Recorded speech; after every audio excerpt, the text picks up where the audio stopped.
একটু আগেই একটা চিঠির কপি পেলাম।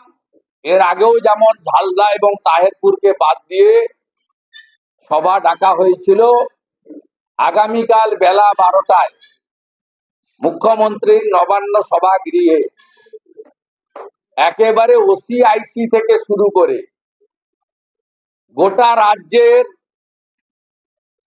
নিচ থেকে উপর সমস্ত আরবান এলাকার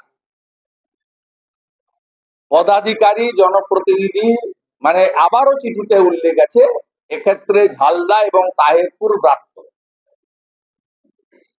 ঝালদা এবং তাহেরপুর ব্রাত্য, যদিও তারা বিজেপির বোর্ড নয়, বিজেপির অপোজিশন লিডার মিন্স সরকার এবং সরকারের দ্বারা বা সরকারি দলের দ্বারা যারাই অত্যাচারিত হবেন তাদের পাশেই লিডার অব অপোজিশন দাঁড়াবে।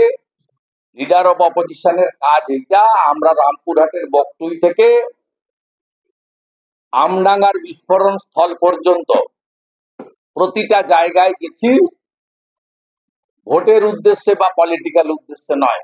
এক্ষেত্রেও তাহেরপুর ঝালদাকে বাদ দিয়ে কালকে আপনি মিটিং ডেকেছেন। আমি আশা করব আগামীকালের মিটিংয়ে আপনার ঔদ্ধত্য, অহংকার এবং বিধানসভার সংখ্যাগরিষ্ঠতা বা লোকসভা নির্বাচনে গরিষ্ঠ আসনে জয় পাওয়ার যে দাম্ভিকতা আপনার মধ্যে প্রকাশ পাচ্ছে সেখান থেকে আপনি সরে আসবেন। আপনি এবং আপনার সরকার মানবিক হবে। সরকারি জমি অধিগ্রহণের জন্য সুনির্দিষ্ট এসওপি তৈরি হবে।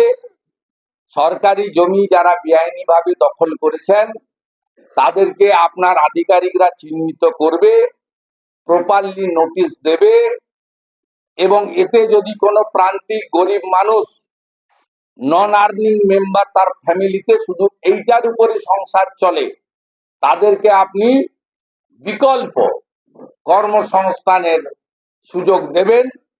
আপনি সব জায়গায় বলেন যে আমি 1.5 কোটি লোককে চাকরি দিয়েছি। আমি আশা করব কয়েক লক্ষ হকারকেও আপনি চাকরি দেওয়ার ব্যবস্থা করবেন।